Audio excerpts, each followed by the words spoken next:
with liberty and justice for all. All right, thank you.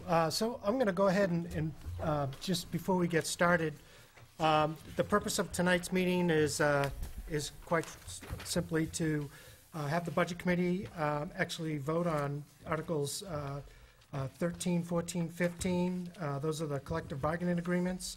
Article 12, the citizens petition, and then revisit for the purpose of reconsideration, Article 4, and we can discuss that when we get there, and Article 9, we can discuss that when we get there. And also I had a request that we could take a look at Article 3 as well, which is in addition to what was planned. As well as I missed putting Article 4 on the agenda, so forgive me for that. But before we get started, I will open it up to public comment, and then when we get into each of these things, if anybody has some comments they'd like to give from the public, in addition, obviously, we'll discuss.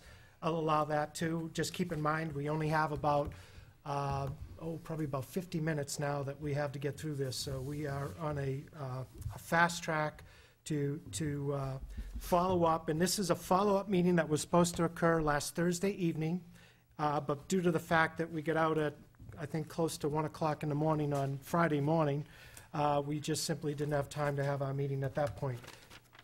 So with that, I'll open up to any public comment. If anybody so chooses to give public comment now, or they'd like to hold off until the individual articles, that's fine.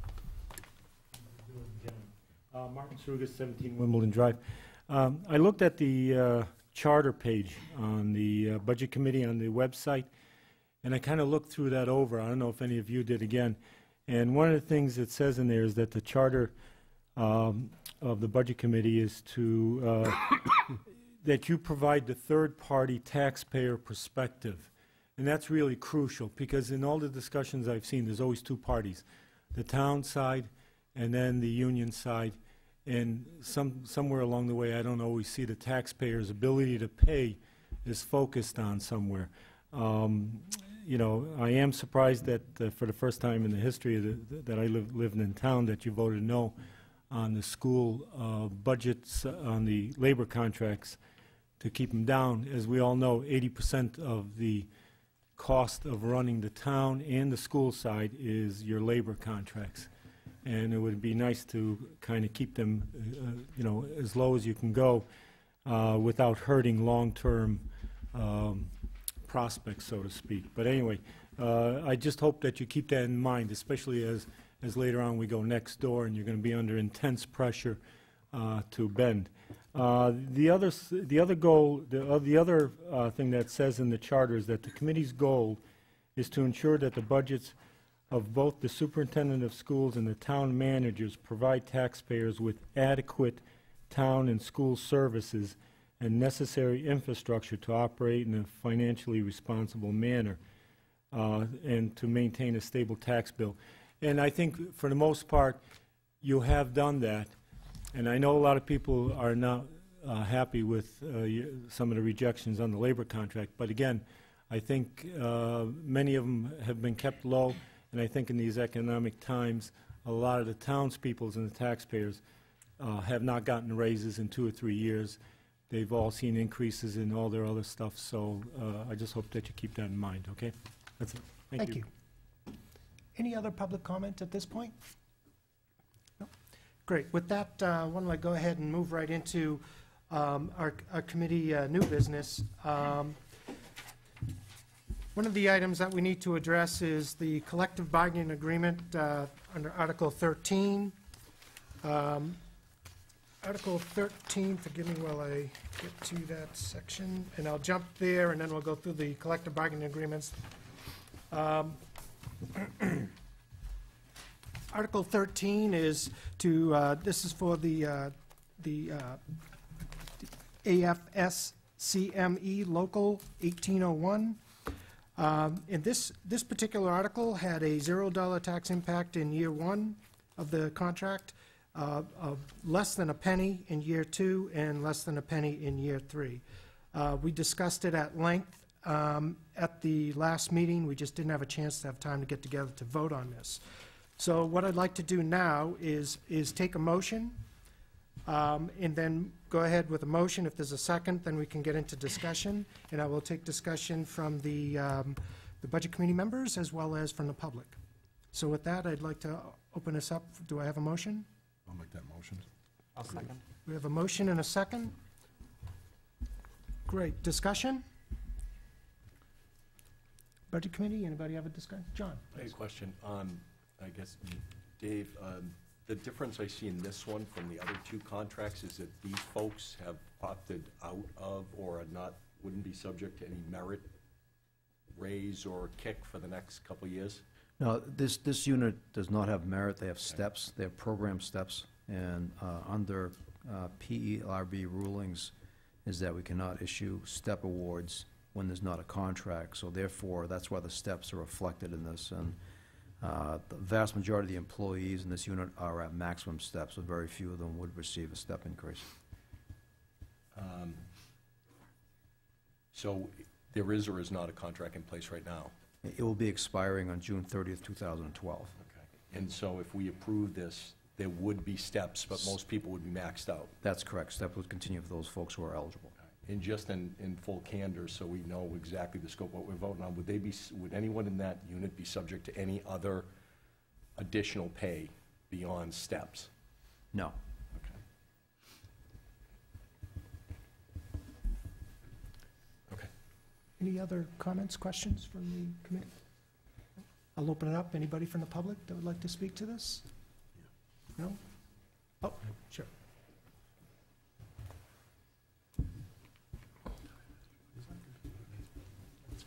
Thank you, Mr. Chair. Mike Brown, 5 Carousel Court. Quick clarifying question, and then I'll sit down. Just to follow up on Member Curran's question of the town manager, if I could ask the town manager. Certainly.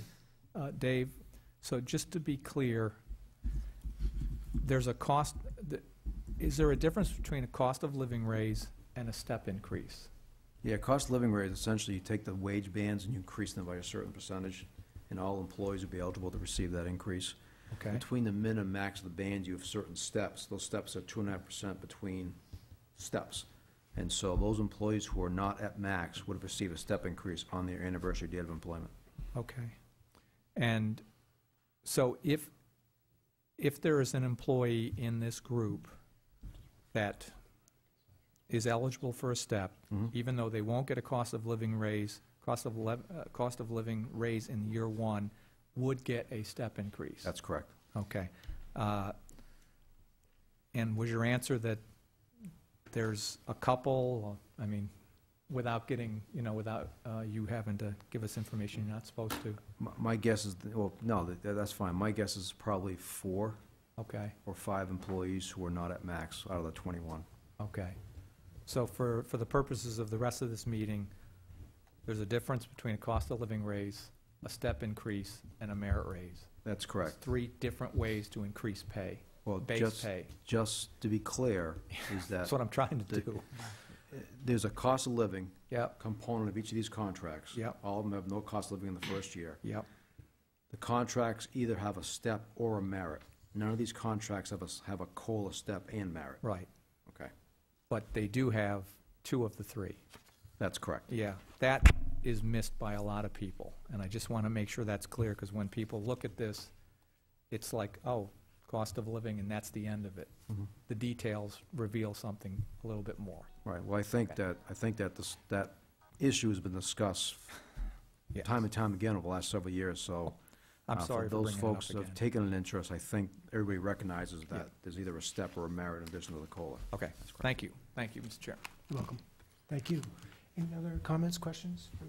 Rich? Dave, just to confirm, in this bargaining agreement, the concessions that were made, does that apply to this one too, with the sick and the leave pay? Well, this one is predominantly just the 125 supplemental assessment. The sick leave buyout has never been a significant issue with this particular unit. Okay. And why is that? It's something they never requested, and Okay. something that they never negotiated for. So it is a 2-tier system with this unit, whereby employees who were hired after, I believe, '09 can accrue a lower amount of sick time. And I believe both, whether you're the pre-'09 or post-'09 employees, you are eligible to receive 10 days upon separation. And I believe with the pre-09 employees, you can receive another 20 days if you have 85 days accrued, and you can max to 90. And I believe the post, you can max to 60, and you need either 56 or 55 days accrued before you can read the 90. So essentially, you know, you can't work your sick leave down to 30 days and take 30 days when you leave the door. You've got to have a vast majority of the leave you're eligible to accrue on the books in order to receive that additional payout when you leave. Okay, thank you. Any other input, comments, questions? John? David, are you able to tell us with the step and the COLA increases in year 2 and 3 offset against what they've given us in concessions? Yes. Is that a wash? I mean, essentially, I'm looking for, you know, are we talking really, when you net all these things out, we're talking about a 1%? I mean, in layman's terms, how can I best explain that to the average taxpayer? It's a net positive to the town. Okay. To what degree? I mean, we talking minor, 0.5%, 1%? I would say. I know it's going to vary employee to employee. Yeah, it will vary from employee to employee, and it should go between 1% and 2% to the favor of the town. And is that predominantly because of the 125 rule, or that and the health insurance concession? It's a combination of increased costs for the employee for health care and also health coverage, and also the state legislature increased the employee contribution to retirement by 2% starting this past year. Any other comments? Are we ready to take a vote? Great. All right, we have a motion, we have a second. All those in favor, please say aye.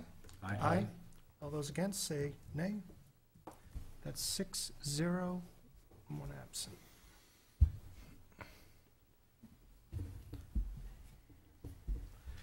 Great.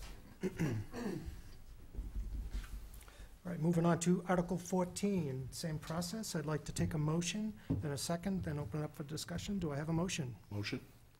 So moved. We have a motion and a second. Discussion?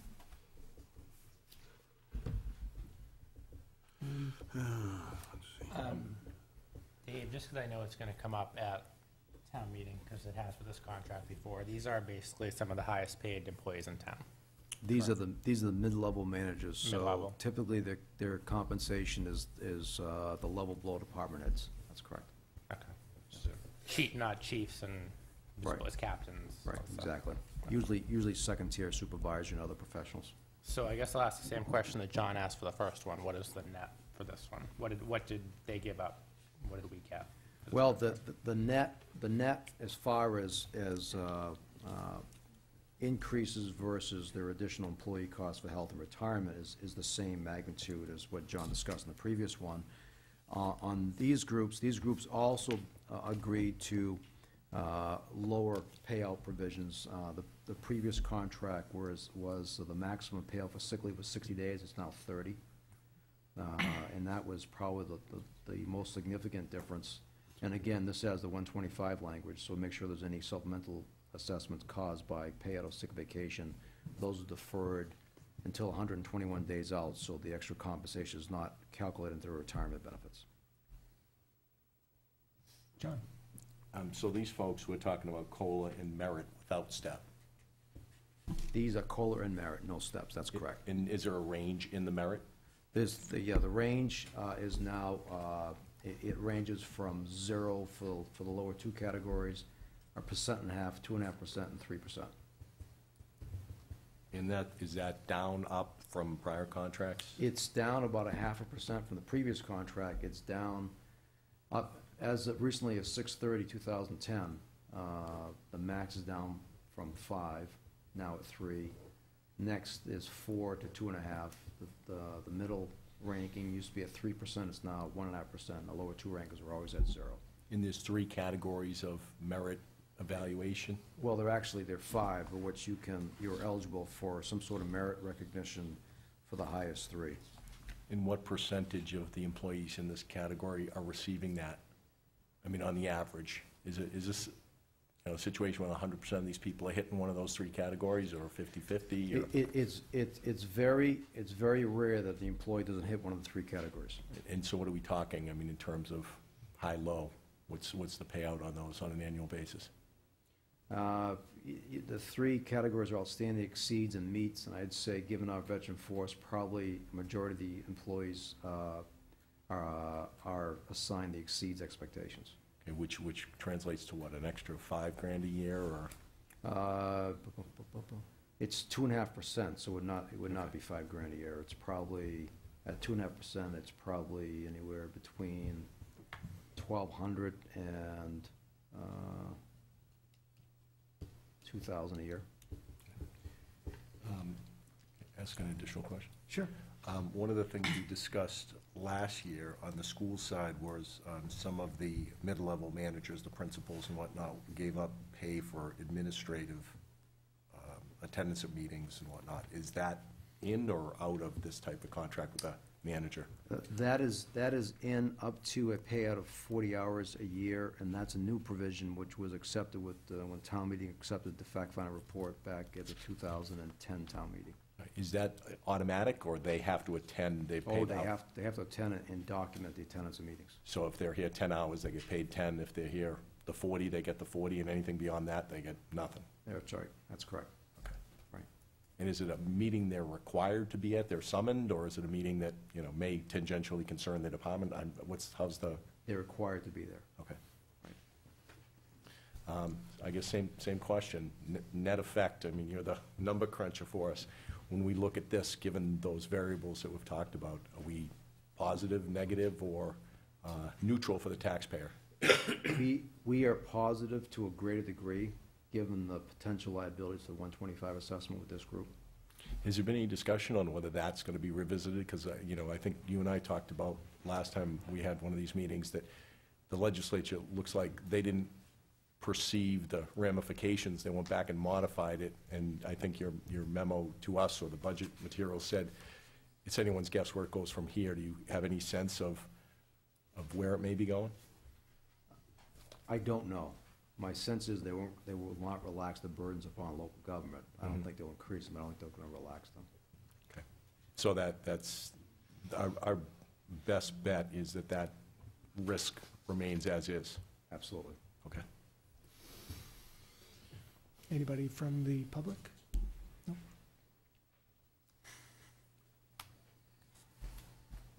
And while he's coming up, just a reminder, this is a continuation of what we were reviewing in detail last Thursday evening, which if it appears to folks that we're rushing through, it's because we had significant amount of information that was provided at that town council budget hearing last Thursday evening, which is why we're just kind of cruising through these things. If it appears that way, that is why.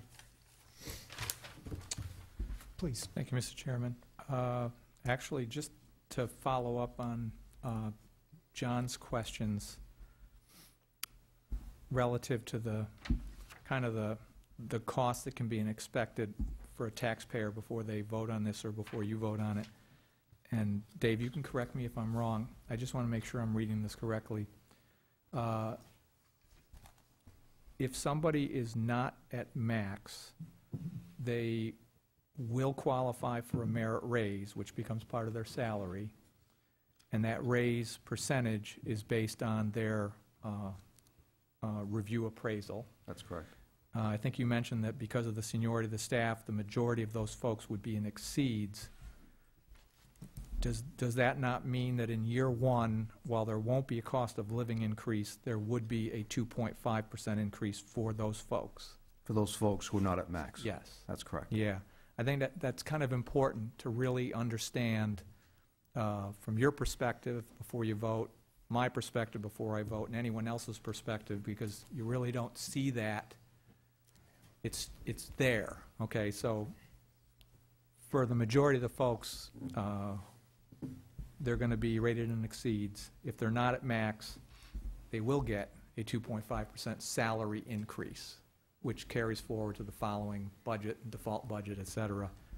In the subsequent 2 years, assuming everything remains the same, those same folks go to 4.5% and 4.5%.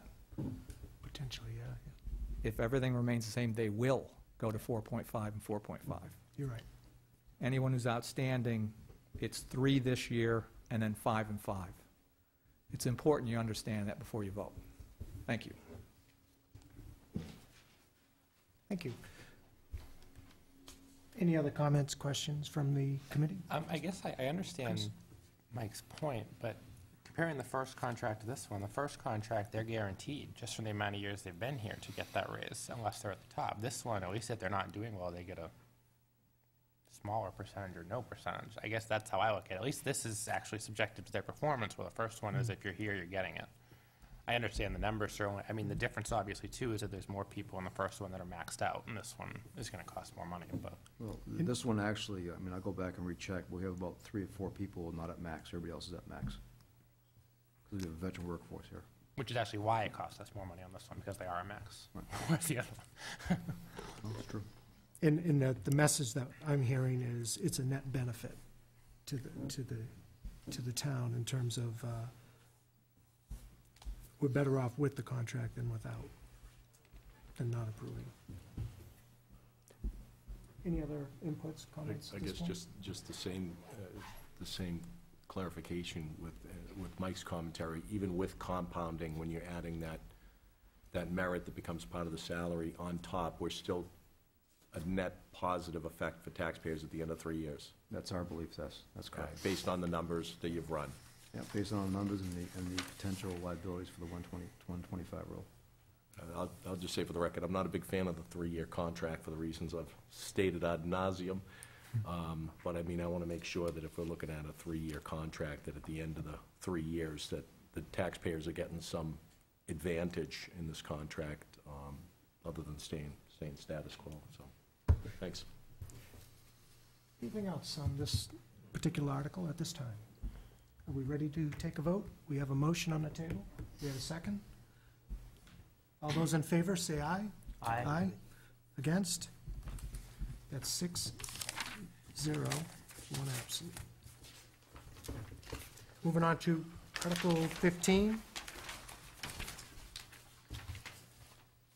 This is for the other portion of the AFSCME LAEA, Town Administrative Personnel. Do I have a motion for Article 15? Motion. Do I have a second? Second. Motion and a second. Discussion. Same question, Dave. Yeah, again, the benefits are positive of town. This one is between, the greatest benefit of town, from our viewpoint, is the public safety personnel, because they have greater opportunity for, or we have a greater exposure for the potential for the assessment. 1801 has the least amount, so they're the lowest, so the one in the middle is a town administrative personnel. We're obviously, with a non-uniform, they don't work as much overtime as our uniformed personnel do. And other than the COLA in year one and the health insurance concession, are there any other concessions that are made in this contract? Well, it's the same with the sick leave as the other LAA provision, where the maximum potential has been halved with this contract. Is there a long-term curve to negotiate some of the sick time? Because I know, I do work with some public employees, and everybody bangs on their overtime the last 3 years to drive up their retirement.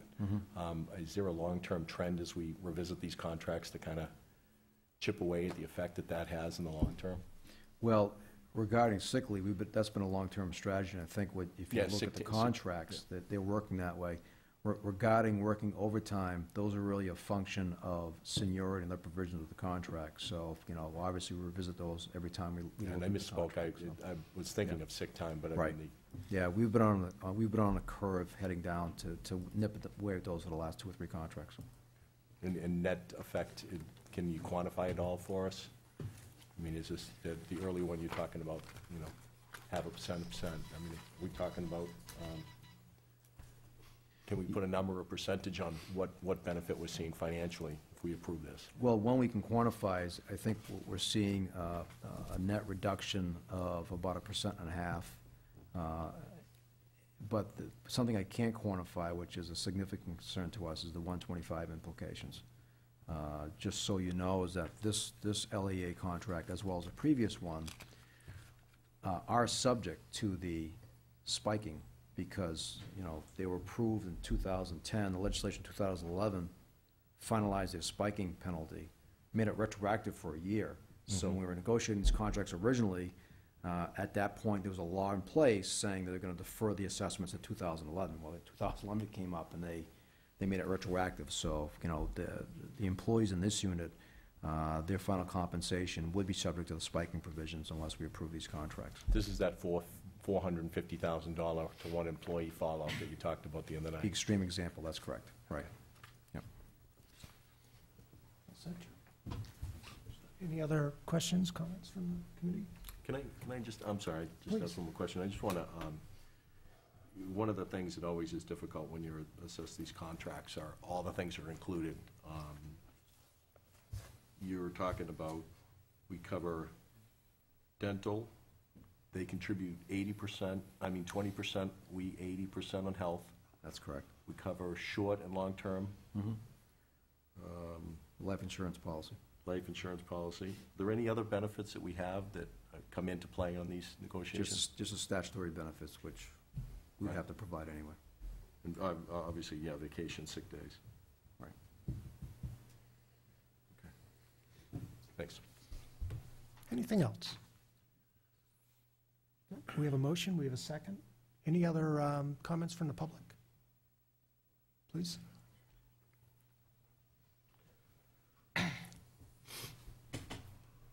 Thank you, Mr. Chairman.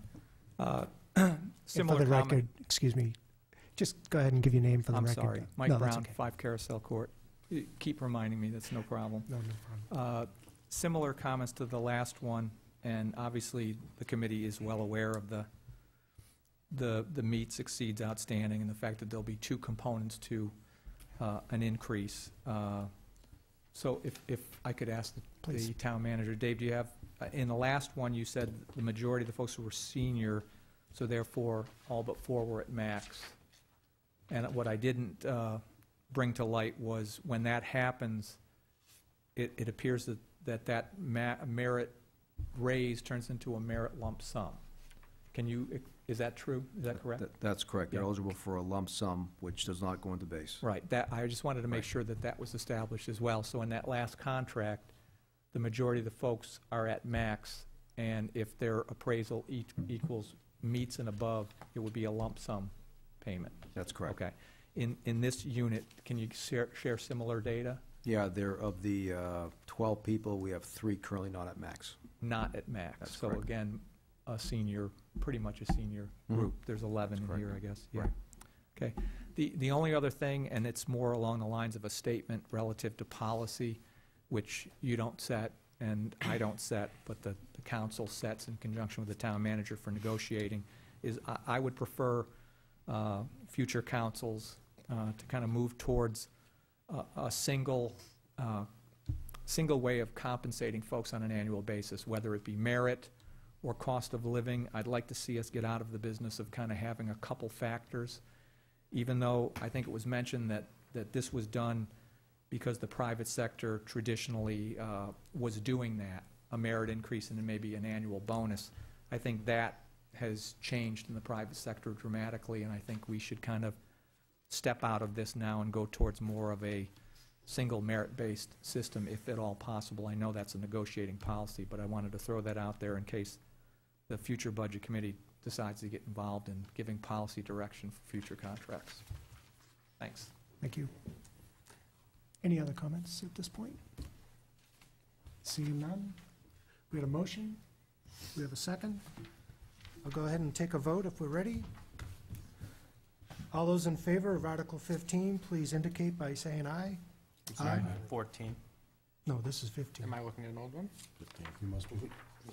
We started with 13. Sorry. Aye. All those against, please indicate by saying nay.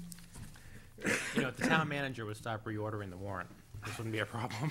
On a weekly basis, I apologize. So just to confirm, the vote was 6-0 with 1 absent. Great. All right. That takes care of the 3 collective bargaining agreements that we had to address. The other one that we have yet to vote on, was the petition warrant article brought forth at the last meeting on last Thursday evening. Article 12. Now, Article 12, just, Dave, if you could be kind enough just to give us one final synopsis. I know we heard a lot about it. We discussed it for about an hour or so the other night, but just to give a synopsis on where we are on that and the implications of if it were passed. I know there were a lot of accounting discussions, because the way it's written, there's an issue with that FY13 year. Yeah, you can put it into the account, but in order to actually pay for what that's intended for, you really have to use it from somewhere else, which in effect would cause our taxes to go up by, and I believe the calculation was working out to be about 8 or 9 cents roughly, give or take. Yeah, this is, there's really a couple of components. First, like you said, this is a citizen's petition, so it cannot be amended by the council at this point. The deliberative session can amend this to dedicate franchise fees from either 0 to what it currently says is 100%. The second part of that equation is the state legislature recognized there would be a transition period. So under 3195D, the council can recommend at what point this starts. My recommendation would be you start it on June 30th, 2013, because you've already included the gross revenues in the operating budget and the cable division expenses in the operating budget. So the net impact of that is there's $105,000 going to support general government services outside of cable services. Okay, so, but the article as written would require that all franchise fees and other revenues from Comcast be placed in a special revenue fund for the cable department. So if approved, the net effect would be in that FY13, because you need to fund the expenditures from another account, would be an increase to our tax rate, but that's a one-year hit. Well, it all depends if the council decides to implement, if this passes the voters pass Article 12, and the council determines to make it effective under the law, which they have the responsibility to do, at June 30th, 2013, then there would be no tax rate impact. It would take effect June 30th, 2013. There may be an impact in future years because you're pulling off that $105,000 from the general fund, putting it back into a fund specifically for cable. But as far as FY13, it would be no impact. It may be an impact in FY14 moving forward. It'd be the following potential. That's correct. I see. Okay, I'll open up, thank you, Dave. I'll open up to any questions, Chris? We didn't motion, I'm sorry. Did we? I motioned to, Oh, in thank case you you. need it for the record, that's all. Yes, let's take a motion and take it from there, and then we can have further discussion. My apologies. I'll motion. So moved. I'll second. Second, for discussion. We already started, sorry. I'd just like to make a comment. Please, Dan. That I know that there are a lot of people in the town who have a lot of emotional investment in the cable department. And I think sometimes this leads people to get a little panicky about it. And but I think that you'll see that the town has never done bad by the cable company. I mean, it's never been threatened that it's going to be closed down or bad things are going to happen. And I just think looking at this Warren article, I think it's kind of unnecessary. I think it's very confusing. I think there could very well be a negative impact to it. I think down the road it could even be negative to the people at the cable department who think it's a good thing. And I just think it's more trouble than it's probably worth. And that's just my opinion. Thank you. John? Any question? Dave, I want to make sure I understand this because I was trying to follow the ping pong game the other night. Because of the way this article was written, the money coming into the special revenue account could not be paid out in next fiscal year. We'd have to pay it out of the general fund or an operating fund, and that would sit, and then we'd have to appropriate the next year. So we'd see a bump in the taxes without the corresponding balance in the appropriations. If the council voted to implement the provisions of this agreement, this article on July 1st of 2012, but you're absolutely correct. This article, which, by the way, is written in accordance with state law. State law says if you're going to establish a special revenue fund, this is the way to construct the article. I heard that the other night. So it's been done in accordance with what state law requires. This article does not provide for an appropriation. you need a dollar amount for an appropriation. And so the article as submitted is legal. It's just that it looks at one side of the equation, is to capture revenues from a fund, but doesn't provide the authority to take the money out of that fund and expend it on a specific purpose. Putting aside what seemed to be some distrust and the proposal that Councilor Frieda had to push back the date, is that feasible, and would that solve the problem? If That would solve the problem, because RSA 3195D said the selectmen, not town meeting, the selectmen established the implementation date. So based upon our circumstances, where now, again, it's in the general fund, my recommendation is to make it effective essentially for FY14 at June 30th, 2013. And if this passes, and if the council accepts that recommendation, then when we construct the FY14 budget, it would be a separate special revenue fund, which would again show the appropriations for the FY14 cable expenses to be offset by the revenues coming in from the cable provider. You can only do that after the vote, or at the deliberative session, or as a combination? Town council has told me that this article cannot be amended to provide for an appropriation. So as it sits now, That's right. we have a tax blip in fiscal year 14. You only have a tax blip if the council decides to implement the provisions of this article prior to July 1st, 2012.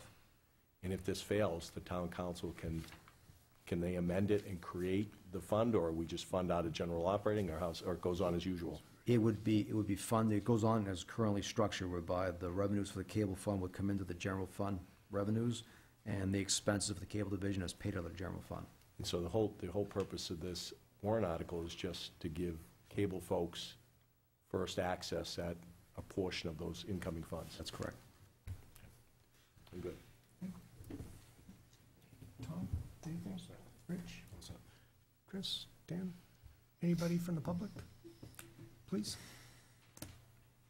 If I could ask, we're really up against the time Yeah, I know. crunch. So just Keep it short. Thank Martin you. Trugas, 17 Wimbledon. As I understand this, right now, the cable fees that everybody pays for having cable TV goes into the general fund, and then it gets paid out to the cable studio to take care of expenses?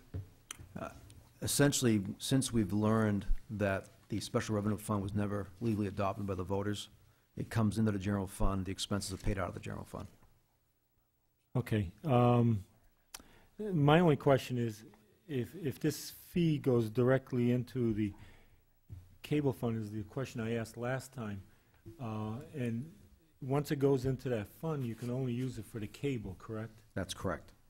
And theoretically, the amount that can go in there is there any limit? No, there's no limit. Okay, so then I get back to my question that, as far as I know, Dottie hasn't answered anybody else, is if it goes into that fund and it stays there, what are we building in the cable studio?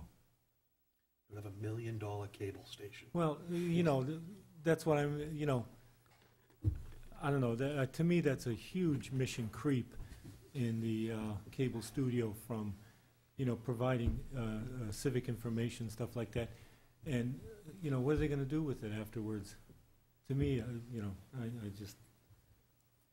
I'm against, doing it that way. I prefer, it's a revenue source for the town. Let the town use the cable studio as a line item budget, pay the expenses, and go from there. Thank you. Anything else? Good evening. For the record, Sean O'Keefe, 163 Mammoth Road. Speaking to you as a resident, I think that we talked about many options, all the options that Dave and you and yourselves discussed, but the other option that wasn't discussed was the council has an article on there, and it's, I think you probably all have read it, it's to put X amount of dollars into the fund for the cable usage.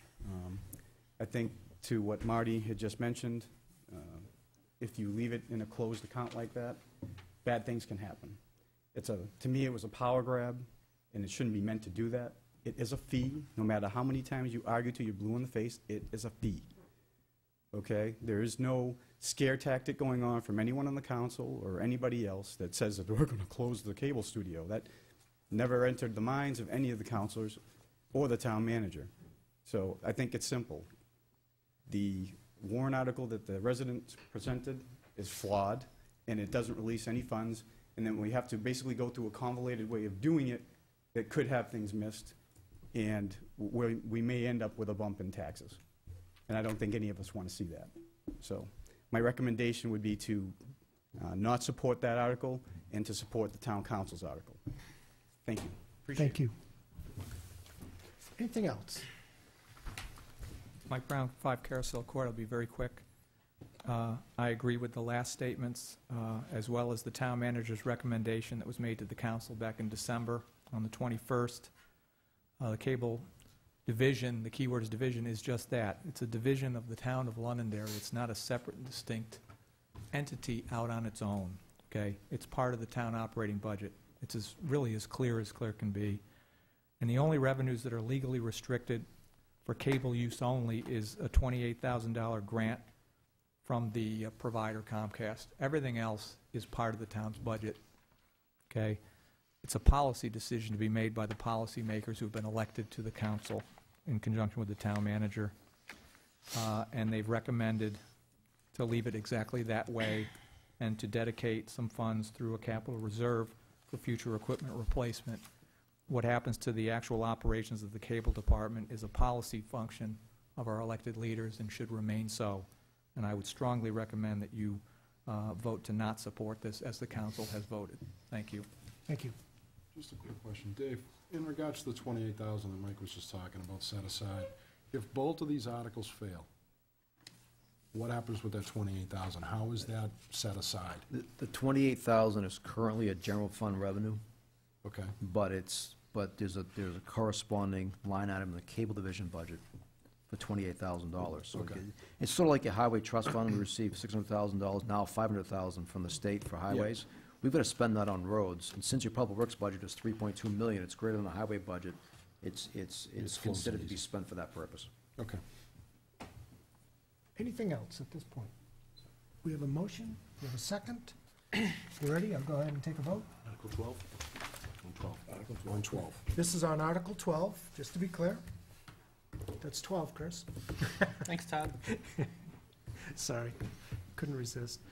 All those in favor say aye. All those against say nay. Nay. That's 0-6 against, 1 absence.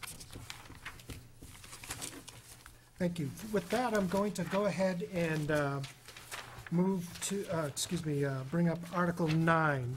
And what I'd like to do is take a motion to rescind our previous vote on Article 9 for the purpose of reconsideration. After reconsideration, take another vote.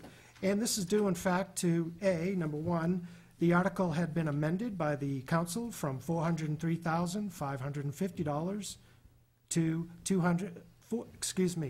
down to $240,115, and taking a phased-in approach to bring in the firefighters. And again, this is for the firefighters. So with that, I'd like to take a motion, if anybody would like to do so, to reconsider this. I'll take a motion to rescind our vote for the purpose of reconsideration. Do I have a motion? Can I ask a point of order? Dave, are we actually being asked to reconsider and reassess, or is this because it's a new article as written that it's the old one is moot and this is a new article?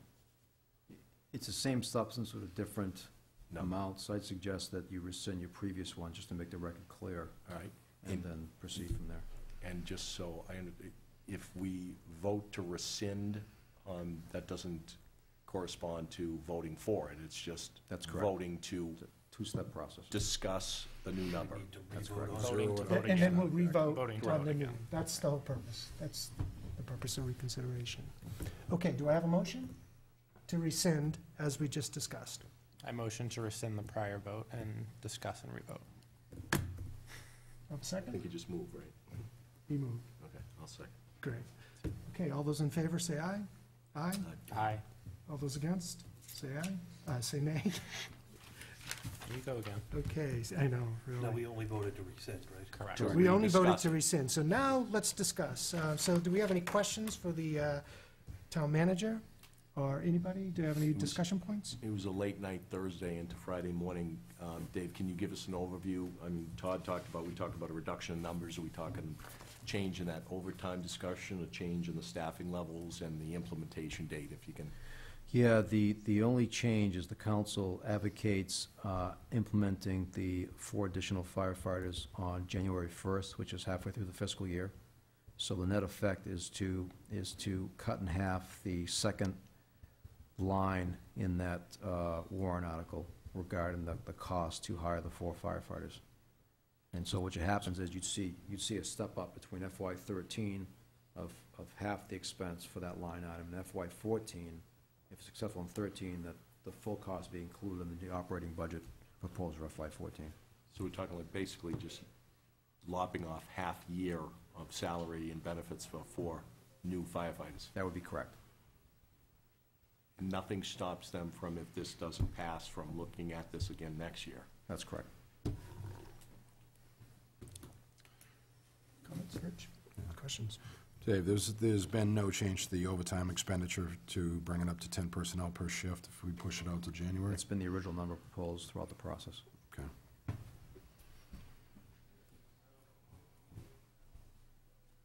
Any other comments? Tom? Anything? Chris? Dan? I'd like to comment and say that, once again, I'd be in favor of adding, because I'm in favor of adding, I believe we're short on firefighters, I think we need to add. I'd like to go on record of saying, once again, that I believe that it makes a lot of sense to bring in these firefighters. I understand the overtime argument, but I think that needs to be addressed at an alternative session. I think we need to, one, make sure that we have enough coverage. We make sure that we have enough firefighters to do what we expect them to do. I think this gets them there in a more fiscally responsible manner from the standpoint of a phased-in approach. We don't have to swallow the pill all at once, so to speak. So I think it actually enhances our ability to get there. It delays it a little bit, but we do get there. And I think a prudent thing to do would be to address and understand, quite frankly, the fact that in some cases, in fact, many cases, testimony was given that the overtime is actually a cost-effective manner in which enables us to have flexibility, given the situation that we're in with the number of staffing members you need to maintain a certain level of staff to support the functions of the fire department's needs. By having the overtime, it does allow for some flexibility that enables them to otherwise have to have people as an FTE, a full-time equivalent person or full-time firefighter. You may need to staff up even more if you didn't have that flexibility. So I think it's a balancing act. I understand the argument, because if we can minimize the overtime, optimize the situation, I should say, where we minimize the overtime, minimize the number of staff, whatever that magic number is. I think we found last year that, in fact, it was cut to a point where we felt that, I feel that the risk got a little bit too much. I think we cut a little bit too deep on this particular front. And I'm in favor, quite frankly, of Article 9 for the purpose of adding the firefighters that we need. Thank you. Any other comments? Just to counter you, I think the balancing act is a little top-heavy with this overtime. And in that regard, with hiring in new firefighters, I do think it's a great idea, but in this article, I truly wish they had separated the overtime expenditure with hiring in new people. So that's my point of view on it, very quickly. Thank you. And I'd just like to chime in. I'm not anti-firefighter. I think they do a great job, but I just think that whether it's half a year or a full year, 400,000 plus for 4 new firefighters in this economy when we don't know what's going to happen next year is just something that I think the taxpayers can't afford right now. And I understand the safety factors and the staffing levels all too well, but we own those 4 firefighters for the next 20, 25 years with benefits, with pay increases. We've talked all about steps, and all those come into play. So I'm not inclined to support this, but should the economy turn, I'm more than willing when I'm here next year to entertain it. Thank you. Any other comments? Chris? I was in favor of the first one. I remain in favor with the changes. I believe that the public will also support it on Election Day, but we'll see that day, I guess. And I believe if Lisa was here, she would also support it as well. She doesn't get to vote. I know. I said she would. Dan, anything? I got nothing. Any comments from the public? Please. Give your, come up to the mic, give your name and address for the record. Take a clock home in case you need one. My name is Joe Madra, I live on Portland Street. And I have one question I haven't been able to get answered from anybody. I'd like to know if the firefighters are awake on that third shift. Are they up and just waiting for a fire? Can anybody answer that question? Perhaps the chief could come up and answer your question for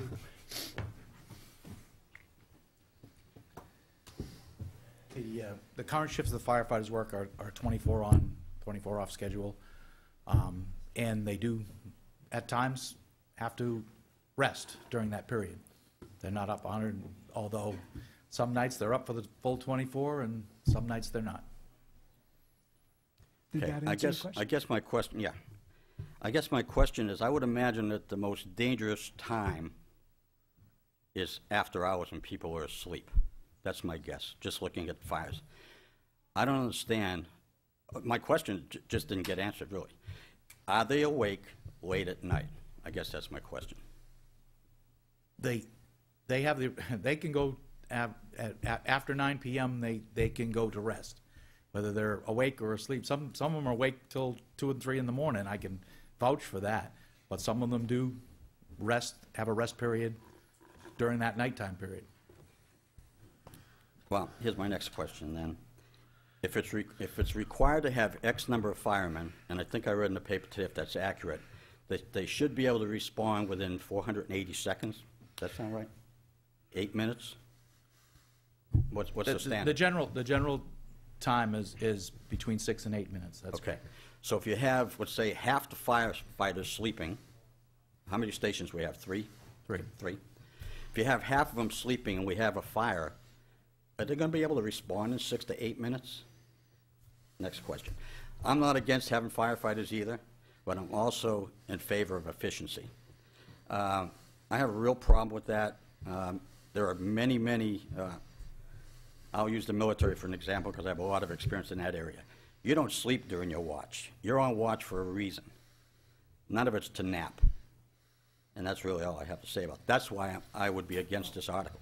I'm not against having extra firefighters. I just don't think if you're going to use them efficiently, I would have them on in the hours where there is no help, where you can't get a call firefighter in at 2 in the morning, especially 6 to 8 minutes.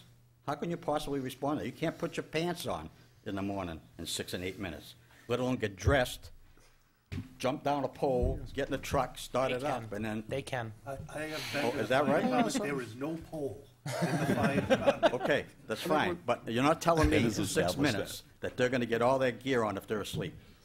And that's really all I have to say. What is the advantage to a 24-hour shift as opposed to running them 8 or 12-hour shifts? Our advantage to the 24-hour shift is a continuation of everything that they do during the day, training, work schedule, repairs. It goes throughout that time. They're there for the 24 hours. Where if you split an 8-hour shift, that means that somebody else has to come on to do. There's a lag time in other things. Our training especially, we go throughout the day, and if we go to calls, the training gets interrupted, we can continue it on throughout the day until midnight, 1, 2 in the morning. There's no time schedule for that. And our turnout time from daytime hours to nighttime hours is 15 seconds difference. Can I That's jump in for a that's second? a general turnout time I difference. don't mean to sound like a wise guy, but how is that different from the police? I mean, it's the same emergency call, shift, overtime. I mean, is it the culture? I think it's from an efficiency standpoint of having everybody there in a group setting, that's the way it generally is. Most fire departments work either some sort of shift schedule, whether it's 10s and 14s, or it's 24s, or it's 12-hour shifts. They're all over the place. The current one, the 24-hour shift, is a current shift that most of the departments around here operate on. But from an efficiency standpoint, as you said, do you notice a difference between the departments that are running 10-hour shifts and 24-hour shifts on their overtime? On their overtime, On their it overtime runs hours. about the same. Yeah? Runs about the same. I mean, you're the same number of hours. It's over. You got to remember, overtime. It's not real overtime. It's replacement cost. If one person leaves and you want to maintain that level, that's when you replace that person. It is on overtime for the guy who's replacing, but it's a factor of how much time they have. Everybody gets a certain number of weeks vacation. You know, there's some sick time, although it's not abused in our department. And there's, you know, personal days and contractual agreements. That's what the time off is. And so that's the replacement time that we do. Yes, if you have a person who works 10s and 14s, it's still 24 hours. There's still 42 hours a week. It's the same number of hours that they're going to be replaced, whether they're working, even if it's an 8-hour shift, it's 40 hours. They're going to have to be replaced for 40 hours if they take a week off. It's just a matter of time compressed. Can I ask one more question, unrelated? Staffing levels, if we're not at the recommended staffing levels, there's no penalty or impediment to grants. It's merely a, you know, a risk analysis that. It's a risk-benefit analysis, whether you, our staffing by, if you want to go by standard, we should be at 14, if you want to go by standard, 14 to 15.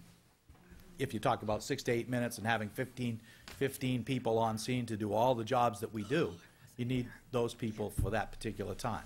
Currently, we try to maintain 10 because of time off and budget. We've reduced the overtime budget over $110,000 since I got here 4 years ago. So we had more back then than we do now. Same number of people, but less of a budget over the last 4 years. So this is where we are. It's replacement cost too. It's not true overtime. We're not getting an extra person on the staff. And jumping off what Rich said and Martin said earlier, our analysis, I think, this year is that there was only so much money to go around, and voting for the equipment that makes your job necessary is where I choose to put the money this year rather than increase the staff. I mean, that's the analysis I'm looking at. Not that I'm saying disregard fire safety. I just think this year we're going to, from my perspective, put the money on material and equipment and personnel perhaps next year if the economy turns, which knock on wood, hope it does. So, my 2 cents. And we can agree to disagree on that one. Absolutely, we can. For me, it's the number of people to do the number of jobs that we do. Okay. For the purpose of moving along, town council meeting, we need to move forward to our school district meeting. Thank you, We're Chief. about ready to take a vote on, because we've rescinded our vote for Article 9 for the fire personnel. The previous vote was 3 to 4. We have discussed it. The Article 9 had been adjusted by the town council from $403,550 down to $240,115. We've had some discussion here. We've had some comments from the public. I think if we're ready, we could go ahead and take another vote. Make a motion first. Make a motion to. Okay, let me take a, sorry, I thought we already did that. We did not? All right, so let me take a motion to, for Article 9. Make that motion. Do I have a second? Second. Okay, we'll go ahead and vote if we're ready. Do we feel we're ready to take a vote? Lisa, yes? Okay, so all those in favor of Article 9, please indicate by saying aye. Aye. Aye. All those against, please indicate by saying nay. Nay.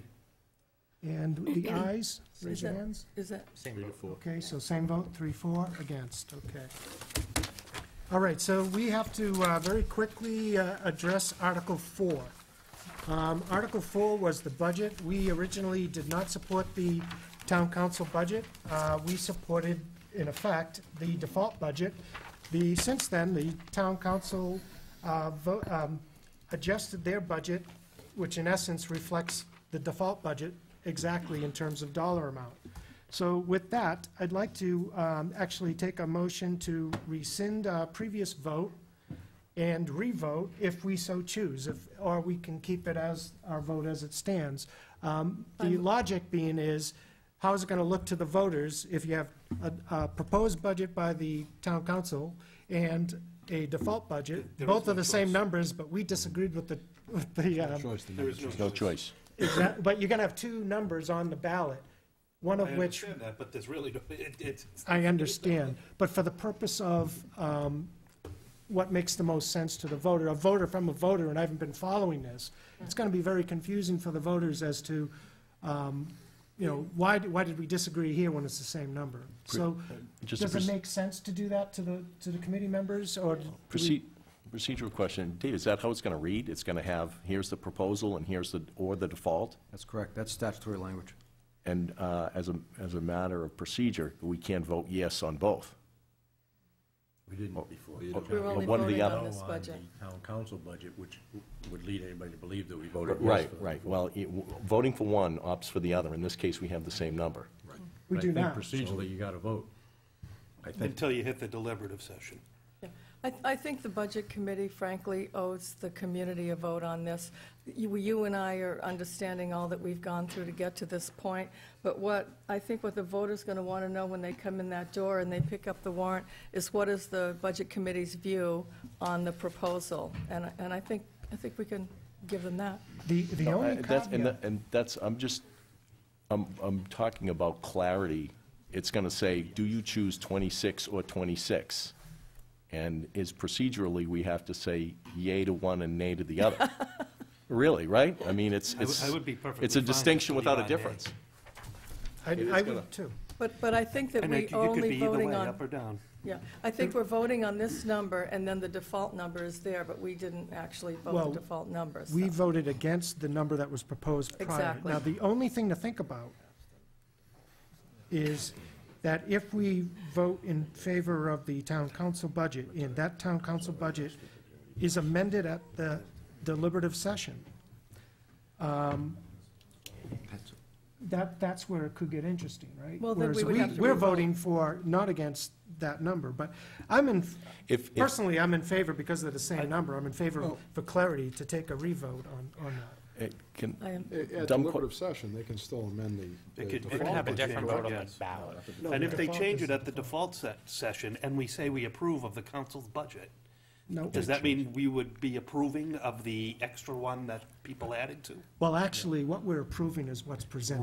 We're That's only it. approving the number. If- We're going to vote again before it goes to the That's ballot. right. But is that how it'll show on the ballot? No. That's what we're That's looking what at. Whatever voting comes at. out of the deliberative default session. number. If the budget committee I mean, says the, we the approve the council's revised number. budget, and the council budget goes up at the deliberative session, will it still say the budget committee approves the council's budget? The council and budget committee will both have an opportunity to revote on the To revote it. recommendations of deliberative session as amended. So if we like the default budget, we vote against the town council's budget, even though it's the same, because that may be subject to change, and we vote for the default budget. So Is let me, that- let me, We can abstain from Locks both us of in them. at a set number. John, we can It does. abstain from both of them. so if we want to, Of course, if the deliberative number goes down, you know, as a taxpayer advocate, we should be supporting that. That's what. that's, That's the exactly, quandary. exactly, That's what I'm talking about. All right. exactly. So do I have a motion to rescind our prior vote for the purpose of taking a second vote to support the new number, the town council's budget, which currently matches the default budget? Mr. Chairman, Do I have a motion? I make that motion. Okay, do I have a second? Second? Okay. Do we feel comfortable to take a vote at this time? if I vote no for the town council budget, it means we're supporting the default? Correct. Correct. And That's not if we're clear, still- though. So if that budget is adjusted downward at the deliberative session, for example, If we're still in discussion, what are the odds that it's going down from there? Small, I think. Depends on Minimum. who shows up. Yeah, so if our mind is to keep the burden down on the taxpayer, my preference would be the default budget that's not subject to revision. But if we're here for the taxpayer also. If they're gonna drive, Their voice. well, if That's right. the taxpayers can get that many people out to deliberative session to bring that number down, Guys, we're 7 minutes into their meeting. Yeah, Yes. come on. they're, well, let me just finish with this thought. and The look for a chairman's gonna second. yell And at wait us. for our other one.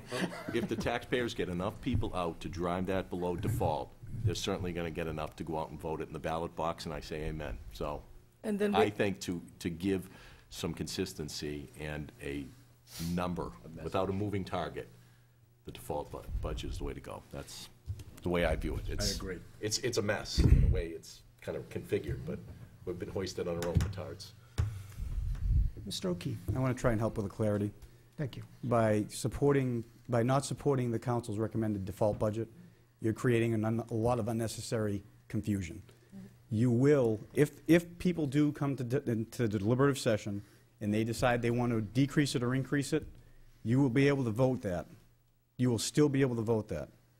The council will, the budget committee will. At deliberative. At deliberative. All right. Dave, That's correct? I just want to make Am sure. I correct?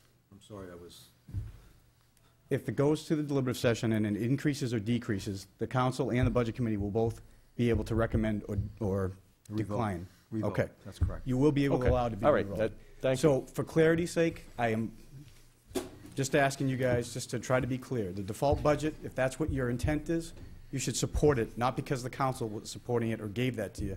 It's because if that's what your intent is and that's what you're recommending, you should recommend it. Well, If you say no to it, you're going to create a lot of confusion.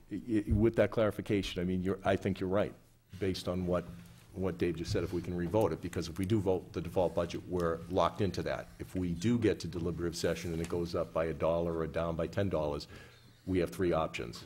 Correct. That number, higher, lower, so. Correct. Okay, all right, no, thanks for that Thanks. clarification, that makes all the difference. So we have a motion and we have a second. Now, if we vote in favor of having a revote, then that gives us the opportunity to change our vote to support the town council's budget, which coincidentally happens to now match what we wanted. If we vote against this and we don't vote to rescind our previous vote, then it stands where it is and we're done. So are we clear on what we're voting on? Yes. Okay, so all those in favor of rescinding our vote for the purpose of taking a second vote, please indicate by saying aye. Aye. Aye. Aye. Those against, please indicate by saying nay. Okay, all in favor, everybody was in favor of taking another vote. Yes. So that said, I'll motion to make a new vote.